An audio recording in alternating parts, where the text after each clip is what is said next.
नमस्कार। पिछले वीडियो में हमने समास और समास के कुछ भेदों को पढ़ा था। आज हम अगले प्रकार और उसके भेद पढ़ते हैं।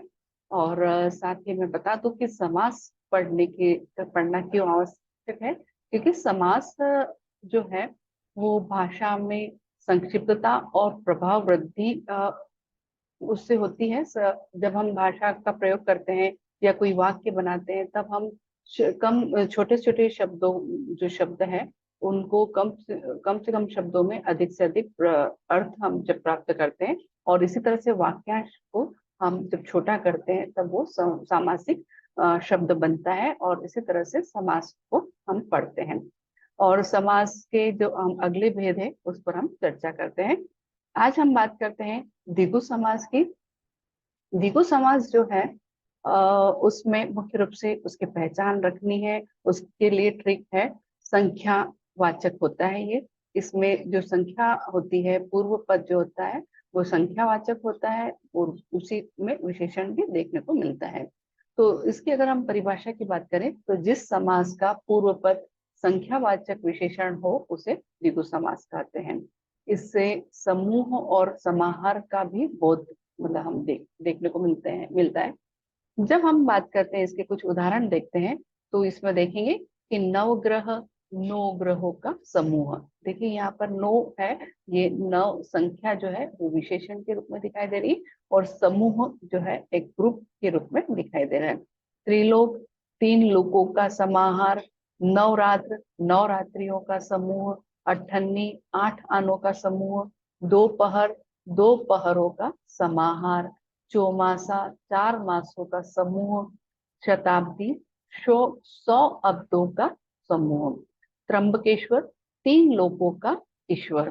तो इस तरह से इसकी ट्रिक क्या है, द्विगु मतलब दो। संस्कृत शब्द में द्वि का मतलब होता है दो, और द्विगु यहाँ पर अगर हम संख्या के लिए पहचाने तो ये ट्रिक रहती है कि द्विगु शब्द दो, द्वि मतलब दो है, और इस तरह से यहाँ संख्या के लिए हम इसको पहचानते हैं। अगला जो भेद है समास का वो है द्वंद्व समास। जिस समास के दोनों पद प्रधान होते हैं, और इसके तीन प्रकार भेद होते हैं। जब हम द्वंद्व समास पढ़ते हैं तो देखिए यहाँ पर तीन अलग अलग पार्ट में हमको देखने को मिलते हैं कि इसमें एक भाग है वो है इतरेतर द्वंद्व। ये बहुवचनिक होते हैं, और इसमें और लगाकर शब्द जो है उसको हम शब्द से जुड़ते हैं, और अलग होने पर अलग अलग अस्तित्व में हो जाते हैं। देखिए यहाँ पर उदाहरण देखेंगे तो समझ में आएगा। राम, कृष्ण, राम और कृष्ण। ठीक है।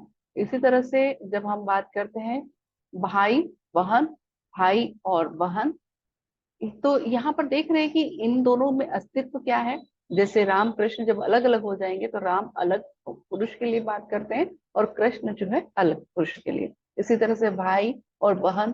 तो जब हम बात करेंगे यहाँ पर पहचानना कैसे, इतरेतर द्वंद जो है वो मुख्य रूप से अ, उसका अस्तित्व अलग होता है। उसको जब हम जोड़ते हैं तो यहाँ और जोड़ता है। वैकल्पिक द्वंद्व की बात करें तो वैकल्पिक वैकल्पिक द्वंद्व जो है दो पदों के बीच या अथवा लगता है, और प्रसंग के अनुसार इसमें और भी लगता है। अब जैसे यहाँ उदाहरण देखते हैं, पाप, पुण्य। तो यहाँ पर पाप या पुण्य कभी कभी कहीं कहीं वाक्यों के अनुसार या कहीं प्रसंग के अनुसार इसमें और भी लगता है, तो पाप और पुण्य भी हो सकता है। इसी तरह से हम अगला इसका पार्ट देखते हैं, समाहार द्वंद्व। समाहार द्वंद्व का अर्थ है समष्टि या समूह। दोनों पदों में और समुच्चय बोधों से जुड़ने पर भी पृथक पृथक अस्तित्व न रखे, बल्कि समूह का बोध कराए, तब क्या होता है, समाहार द्वंद्व होता है। समाहार द्वंद्व में अगर हम उदाहरण देखते हैं तो यहाँ पर हमको देखने को मिलता है दाल रोटी, दाल और रोटी। अर्थात यहाँ पर देख रहे हैं हम कि समुच्चय बोधक तो चिन्ह लग रहा है, साथ ही जब इसका अलग अलग हम करते हैं तो इसका अस्तित्व न रह करके समूह में इसका बोध होता है। जैसे वो पूरी तरह से दाल रोटी में हम बात करते हैं तो भोजन पूरा भोजन का एक पार्ट ही आ गया है, अर्थात इसमें समस्त पदार्थ जो है वो दाल रोटी अर्थात भोजन के समस्त पदार्थों से हो गया है। हाथ पांव, हाथ और पांव, तो जब हम इस तरह के उदाहरण देखते हैं तो इसमें भी हमको देखने को मिलता है कि पूरे समूह के साथ में हमारा समूह का बोध करवा रहा है, क्योंकि हाथ और पांव किससे जुड़े हुए हैं, शरीर के, तो इसमें जितने भी शरीर के और पार्ट है पूरा शरीर भी इसके उदाहरण पे हमको देखने को मिलता है। इसी तरह से अगला जो पार्ट है बहुब्रीहि समास का होता है। बहुब्रीहि समास जिस समास में के दोनों पद अप्रधान होते हैं और समस्त पद के अलावा अतिरिक्त कोई अर्थ, सांकेतिक अर्थ हमको यहाँ पर जो होता है वो प्रधान अर्थ मिलता है। जिस मतलब हम ये भी कह सकते हैं कि बहुब्रीहि समास में जो दोनों पद होते हैं वो क्या होते हैं, अप्रधान होते हैं, और समस्त पद के अलावा जो अतिरिक्त अर्थ मिलता है वो सांकेतिक अर्थ जो होता है वो ही प्रधान हो जाता है। इसी तरह से बहुब्रीहि समास को पहचानने का एक ट्रिक हमको ध्यान में रखना है कि इसमें हम अधिकतर देवी देवता जो भगवान है उनके नामों में ही हम इस तरह के समास को देखते हैं ज्यादा करके।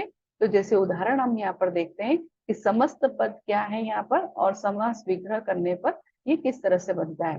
तो दशानन है, दश है आनंद जिसके अर्थात रावण के लिए कहा जाता है। नीलकंठ है, नीला है कंठ जिसका अर्थात शिव है। सुलोचना सुंदर है लोचन जिसके अर्थात मेघना की पत्नी के लिए कहा जाता है। पीतांबर पीला है अंबर जिसके लिए हम कहें कि श्री कृष्ण के लिए कहा जाता है। इसी तरह से लंबोदर लंबा है उदर जिसका अर्थात गणेश जी के लिए कहा जाता है। दुरात्मा बुरी आत्मा वाला कोई दुष्ट, इस तरह से हम दुरात्मा शब्द के लिए कह सकते हैं। श्वेतांबर श्वेत है अंबर अर्थात सरस्वती जी के लिए कहा जाता है। तो यहाँ पर हमने बहुब्रीहि समास पढ़े। तो इस तरह से एक बार थोड़ा सा मैं रिवीजन करवा दूं कि समास किसे कहते हैं।